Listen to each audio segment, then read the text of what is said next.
You are interested in the unknown, the mysterious, the unexplainable. That is why you are here. 3, 2, 1. Spook.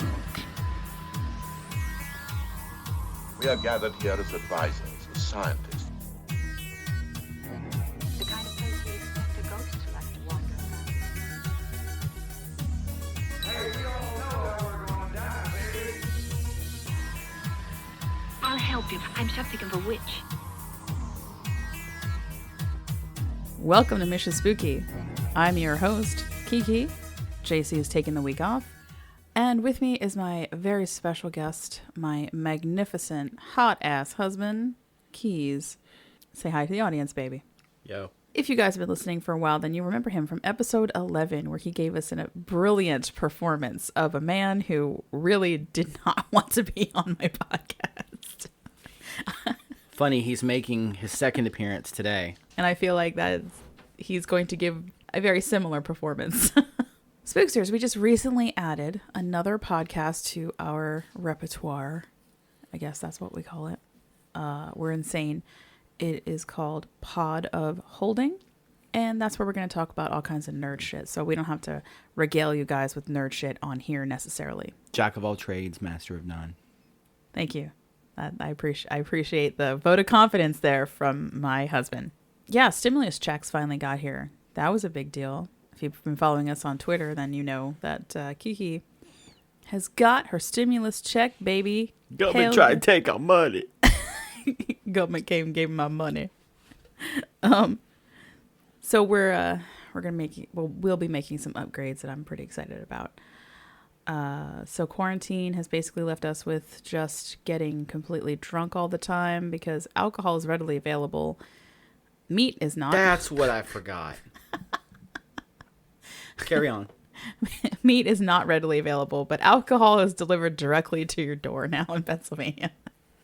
Yay, Commonwealth. What else do we have? Oh, we had some, I would say, we're going to give ourselves a little bit of a pat on the back for our Access BC commercial. That I'm just really happy that Access BC was extremely happy with our commercial that we did in the last episode where we left the States for a little bit and we went into British Columbia with some spooky stuff.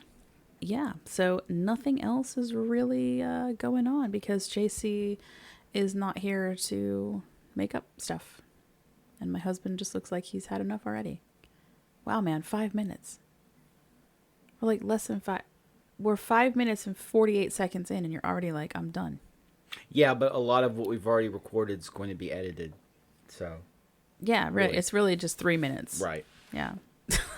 Prime content here.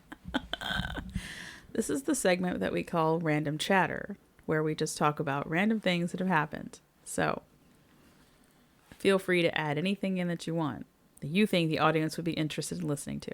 The next segment. God damn. It is almost exactly like having JC here. It's nuts.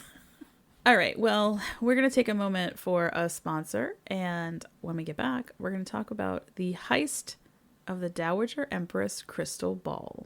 Another episode about balls? What do you mean another episode about balls? I feel like I've heard at least one episode about balls.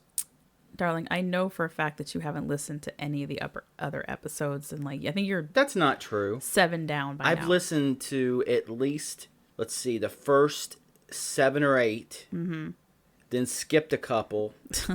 Then I've probably heard about 15 or 16 of your episodes. So maybe a little more. For my friends, my other podcast friends, women who are also married and have children, and we're joking about how they kind of wanted to see the other side of the mic, right? In this particular episode, they're like, yeah, bring your husband back. And I'm like, yeah, let me do that. Let me bring my husband back. Guys, he doesn't even listen to the podcast in the regular. It's kind of funny. Hey everybody, my name is Trev Allen, and I am the host of the Struggling Artist Podcast. The best way to describe the Struggling Artist Podcast is just a conversation. My guests are from all walk of life, creators and non-creators, it doesn't matter, business owners, or just regular workers. And we just sit down and we just chop it up, talk about life, struggles and things that interest us. The podcast is available on all podcast platforms. So whatever one you're comfortable using, we should be there. And if we're not, let us know. You can reach out to us on Twitter at PodcastTSA or email if you want to be a guest on the show, the Struggling Artist Podcast at gmail.com. I mean, the podcast is just a lot of fun, and I couldn't do it without these amazing guests that I have on that are so passionate about whatever it is that they're talking about. And so I want to thank them for that. I want to thank the listeners, because if I didn't have you guys, then, the podcast would be nothing. So again, check us out, the Struggling Artist Podcast. We drop on Fridays. We'll talk to you later. In the Harris Rotunda, within the prestigious Penn University Museum of Archaeology and Anthropology, sits a 55-pound transparent quartz crystal ball. Its provenience is supposedly traced back to the Dowager Empress Shizi, a concubine of Emperor Zhang Feng. She ruled the Chinese government during the late Manchu dynasty for 47 years. After her death, her belongings were dispersed. One of those rumored to be a crystal ball, much like the one on display. Did you say a crystal skull? I did not. Oh, God damn it. Oh, sorry. Yeah, so you listened to that episode. There you go. That's what it was. So I could get really pissed off and be like, it's not a crystal. Crystal skulls are bullshit.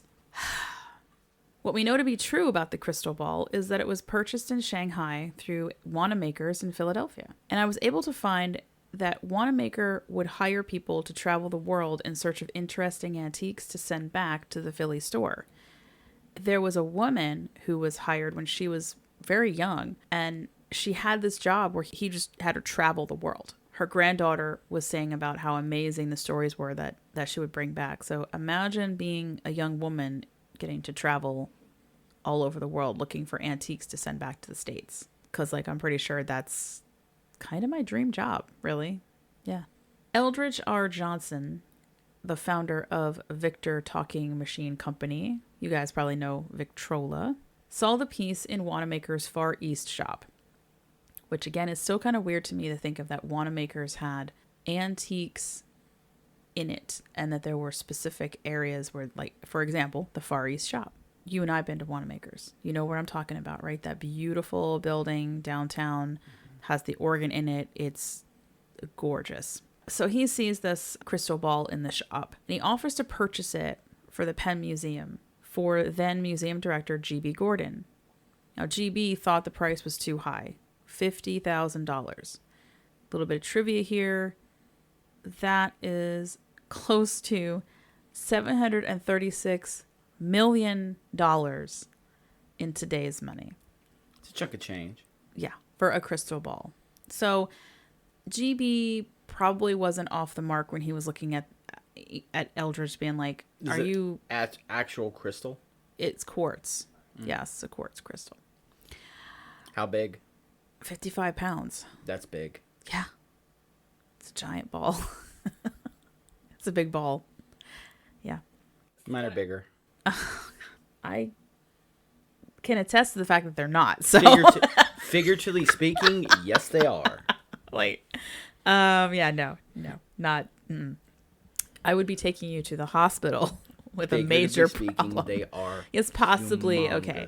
Anyway, Eldridge was like, okay, fine. Eldritch Blast. Oh God, no, that's the wrong podcast, sweetheart. That's the next one. So Eldridge is like, no, Eldritch Blast. it's fine. I won't buy it for you. But unfortunately, GB died later on that month, quite unexpectedly. And so Eldridge is like, Did he touch the crystal? No, he hadn't bought it for him. Well, you could have touched it. You like the Mummy's Curse? Yeah, which is also fake. Anyway, no, it is. I could get into a whole episode on that, but we're not going to do Agree that to right now disagree. because it doesn't directly relate to Pennsylvania. Well, Eldridge is so upset that his friend has passed away suddenly. Indirectly, it kind of relates to Pennsylvania because Oh my a God. very opinionated This is the worst mistake I've ever made. who lives in the same house as me thinks that the curse is fake. So technically, Well, I don't think it is. linked I to know it Pennsylvania. is. Just be But quiet. I digress. Yeah. So Eldridge is upset that his friend has died suddenly. And Eldritch Blast. in memory of him, he purchases this crystal ball for the $50,000 and donates it to the museum. So a couple things to note, because you had a question about, again, was it made out of, what is it made out of? The crystal ball is shaped into a sphere through years of constant turning in a semi-cylindrical container filled with garnet powder, and then they use emery and water to get this finish on it. And I just think about how tedious that is and how long that it took, and then how sometimes I forget to feed the fish. So kudos to those people. That bastard's still swimming around. Hey, he's all right. Yeah. Red's doing good. When you gaze into the crystal ball, it will show your image upside down. And a photo from the original Wanamaker catalog shows a different stand than the one that it currently resides on. The current stand was produced in Japan and represents a wave that's made in silver. It's absolutely beautiful. It is believed to be the third largest crystal sphere in the world. The diameter is 25.4 centimeters, and only the spheres from the Smithsonian, which is 32.7, and in the Crow collection in Dallas is 28.9. They're the largest. And Philadelphia also has the fourth largest sphere, and that's in the Philadelphia Museum of Art in the Eastern Art section. And that one is also from China, circa 19th, early 20th century, and also has a base made in Japan that resembles a breaking wave. So, very pretty. So, Why the breaking wave motif? I believe that was what was popular at the time. And how far apart were these created that they'd have the same stand? Right. It's difficult to say. The thing is that the original Wanamaker stand had been missing for ages, and it was replaced with the Japanese breaking wave stand. So it's very possible that the Japanese stands, the motif itself of the breaking wave, was very popular in the 19th and early 20th century. So that's what they just replaced it with. Still cool though. Still beautiful. I looked up the Smithsonian Institute. You can take a look at the stand that crystal ball is on, and it's very different. It still has sort of water, and there are some, look like fish coming up out of it. So there is sort of a difference there from maybe the original stand into, what it is now. But let's talk about the heist, because yeah, I forgot there was a heist. that's really what this is all about. Oh, and gosh darn it, so this falls under a Peculiar Pennsylvania episode, not a PA haunt. There's no haunting going on here. It's just sort of a weird thing that happened. By the way, Happy Hour Gets Weird, which is one of our favorite podcasts, has a whole episode on just Heist, which was really freaking cool. And that one aired on April 22nd. So if you're going to go down the list for Happy Hour Gets Weird, that's where it's going to be in the April issues. Let me guess. The mastermind of this heist was Danny Ocean. No. Damn. You're going to be highly disappointed. Already. You were disappointed before you started recording, so let's just get that straight, okay? All right, so on November 10th in 1988. 88. It could have been Danny Ocean. Could have been me. I was old enough to go in there and steal the damn thing. In 1988, the security system of the museum was undergoing repairs. The next morning, not only was the crystal ball and the base missing, but so was a 5,000-year-old bronze statue of Osiris, which, by the way, that is object number E14285 in the current collection. If you would like to go online and look it up, I will have that link in there too, because it's a really cool statue. And I was super proud of myself. So it's been recovered. I was super proud of myself because when I was looking for the statue, what it looked like, I was able to find a photograph of what it looked like from the collection. So, I mean, and I got it right too. If it has too. a collection number, then it has. It would have had a collection number even if it was missing. Oh, that's true. Okay. Yeah, All stick right. with me, baby. Go ahead. Museum studies. Apparently, the statue was used to bust open the glass container holding the crystal ball. Wait, what was used? The statue itself. So it was a twofer. They looked for the first thing that looked like it was going to bust open the case for where the crystal ball was, and that is how both items got stolen. Egyptian gold, baby. It was bronze. Egyptian Keep bronze, up. baby. There were no clues whatsoever, completely baffling Philadelphia police and the FBI. Museum authorities came to the conclusion that it was an amateur, and perhaps they had just inside info on the system being turned off, and they got completely lucky. So they rolled a 20. Much like I did last night.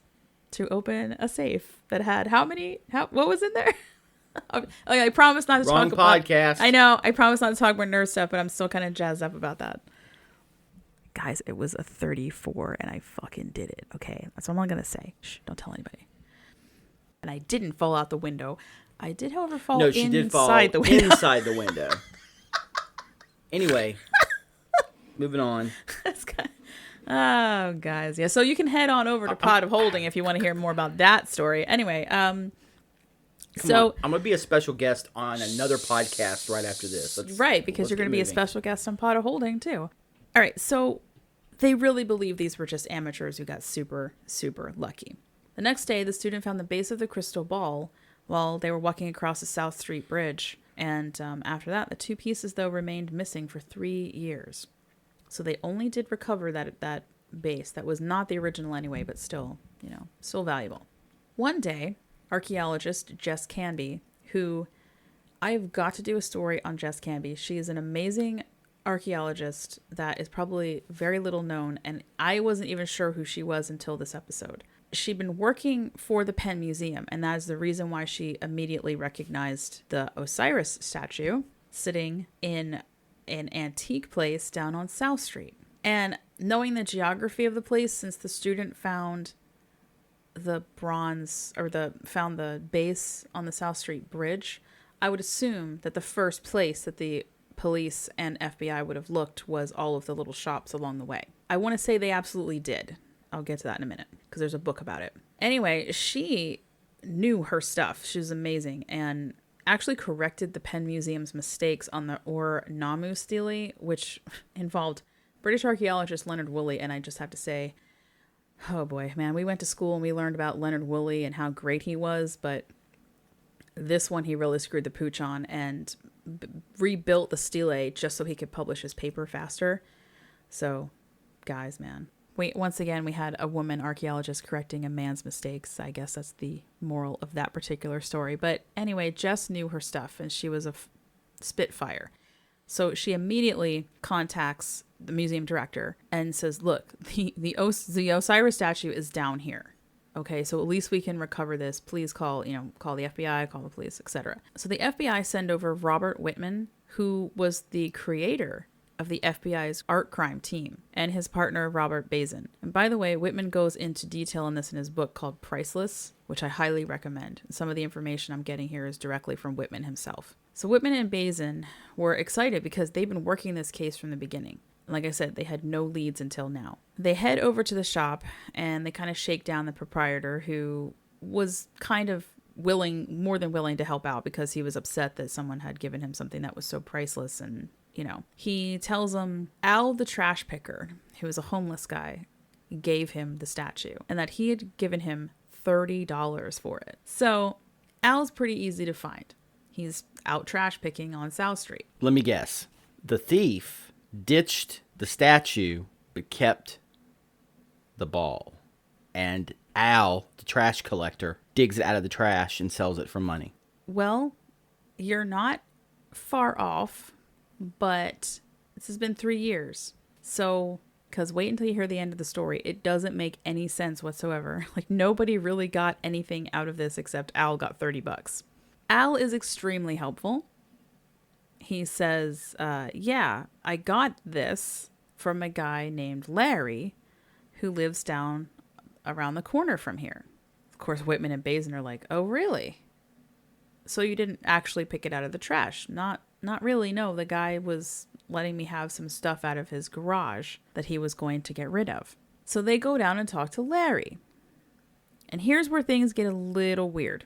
They're not very impressed with Larry's story. Whitman, with all of his knowledge and in his book, basically gives you the impression that he's like, I don't believe this guy when he's telling me that he bought the house and there was just stuff down here. It was a little bit flimsy. And then when he was asking about were there any other objects with the statue, he didn't really want to say yes or no. He hemmed and hawed and was like, let me think about it, and actually left the room for a while as if he were maybe a little scared that he was going to get busted big time. Well, Whitman, being an awesome FBI agent, he's like, we're going to play good cop, bad cop. We're going to scare him a little bit, but we're going to try to reel him back in.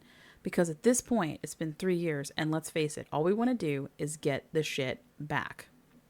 We don't have enough evidence to even charge this dude anyway. Because it's it's in his house. What difference does that make? We need to get a hold of it regardless, because we need fingerprints or anything else on if we can recover anything. Then we might have a case. So finally, Larry says there was a crystal ball with the statue, but he gave it to his old housekeeper as a gift because she was, quote, into magic, and joked around that she was a good witch. So that sounds familiar. I don't know any good witches. No, just kidding. Shut up. So they head on over to her house.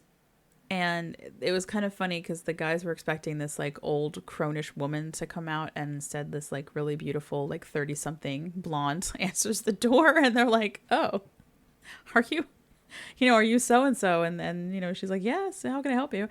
"Oh, well, Larry said that he gave you a crystal ball as a gift," and she jokes about it and is like, "Yeah, she had it apparently in the window for a while, or near one of the big bay windows where the sunlight came in, and it almost set fire to something because she wasn't thinking about how intense it would be, the sunlight coming through this crystal ball." Crystal, right? yeah. Yes. So her husband is like, "You got to take that and put it somewhere else." It was in her room, and her husband would hang his hats on it. And one of the reasons was because he wanted to keep it covered so that sunlight wouldn't hit it and cause a fire. And when she found out that what she had in her possession was most likely the Dowager Empress Crystal Ball from the Penn Museum, she gladly gave it back with no problems.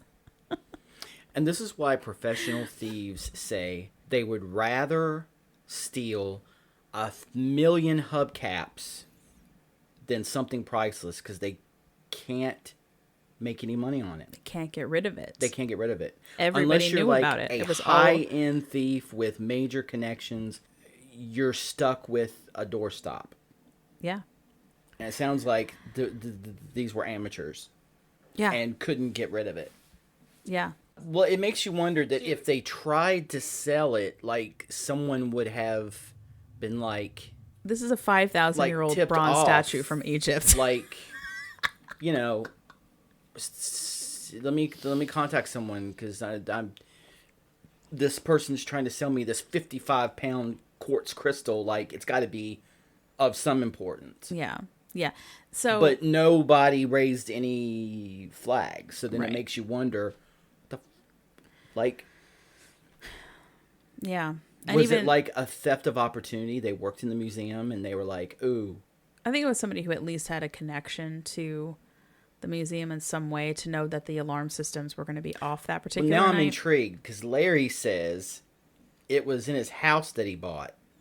Did they check to see? He made up other stories too, so it wasn't. Yeah, I want people Like- to read the book. I'm not going to give all that away. If they want the details, I'm going to leave that up to read Priceless, because it really is an amazing story. And it's not just about the Dowager Empress Crystal Ball. He goes into detail about other art theft that the FBI So recovered. do they have any idea who Nope. took it? Not to this. Nope. Not even to this day, because They were never able to retrieve any fingerprints off of either object, and who exactly stole it is still a mystery. Although, like I said, in the book, Whitman and Bazin kind of believe that Larry might have had either something to do with it or knew the person. But like I said, there's no point in pressing the issue because they didn't have any evidence, and they were just lucky that he decided to tell them where the crystal ball was. Because up to that point, they could search the rest of his house for it, because they would have had probable cause, because he was admitting that the statue was in the house, right? But then they still wouldn't have found it, and he could have just shut up about it and been like, "See, I told you there's no ball here." And then they would have never recovered it. So they did the right thing to get both things back undamaged. Dude. So there you have it. The Dowager Empress Crystal Ball heist and recovery. And when everything opens back up, I suggest you go down and see it, because it's really beautiful. And like I said, I did give you the item number for the Osiris statue. And the crystal ball is available to be viewed online at the Penn Museum website. I was waiting for the spooky story that's related to it. I just told you in the beginning of this that there was no spooky story related to this. This is a peculiar Pennsylvania weird thing that happened. Okay. We cover those too. We just cover weird stuff sometimes. You did not listen No. to anything I said. No. Oh my God. It is exactly like being with my other idiot. Can I go now? No. All right, we're going to take a break for our musical guest, who is Angela French with her song You Think You Know. You can find Angela's music on Spotify right now. And we've also recommended a duet with Angela and our friend Rob Wissenhunt, and that is also on Spotify, and that's called Wedding of One, and I have shared that before, but I'll share it again. When we get back, Spooky Squad news. If you want to join the squad, head on over to patreon.com/missionspooky. We have tiers at the $1 and $5 levels. One single buck gets you a shout out on the cast and access to our booper reels, which apparently I'll have more of with keys in it. Our new $5 level will get you access to our movie reviews, and those are started this month actually. We'll have one out before the end of May. You can send your PA or New Jersey based ghost stories to missionspookypodcast, all one word, @gmail.com. New Jersey doesn't exist. Feel free to email us questions or comments or any other previous episodes. If you're a PA, New Jersey, or Delaware band and own your own music and you'd like to be featured on the podcast like Angela, please feel free to contact us through private message on Instagram or Twitter. You're going to get me. And you can email us directly at that missionspookypodcast@gmail.com. Welcome some of our brand new guys. I cannot wait to play some of this music that we have coming out soon. Been reaching out to different bands, specifically in Pittsburgh. I don't know why, but man, Pittsburgh's got tons and tons of new music that I absolutely love. You can find all of our musical guest songs on Spotify by searching for Mission Spooky 2020 and the search bar. And we are continually adding to that list. Angela's song will be on there later on today. You can also follow us on Twitter and Instagram at Mission Spooky, and now at our Facebook page, which JC rules with A club foot. good enough. Don't forget to rate and review us on, you know what? I'm just going to say it, guys. Screw iTunes, man. No offense. And I don't mean like screw them as in don't listen to us on iTunes. No, you're fine. But I have had the worst time this week just trying to review podcasts that I listen to on the daily, and I want people to know that they're really good. That program, because I don't own an Apple anything, the program continually kicks me out and I keep having to re-sign in, and it's really making me angry. So I have tried very much, especially for people who we have promos for and people who we follow. I've tried to get you guys' rates out there and reviews, and it just won't let me do it. And I'm hearing the same thing from other podcasts too, where they're saying, you know what, we reviewed you guys months ago on iTunes because we do listen to you. And I just want to let you know, like, it never showed up. So I don't know what the heck is going on with iTunes, but Podchaser, please review us on Podchaser and rate us there. It's a lot faster. The program works really well. I don't have any problems with it. And I was able to review a whole bunch of podcasts that I really, really enjoy and I want people to know about. So anyway, taking us out again today is Angela French with her song You Think You Know. Again, that can be found on Spotify and will be part of our Mission Spooky Spotify list. So just remember, stay spooky and don't die. But if you do, contact us On Netscape.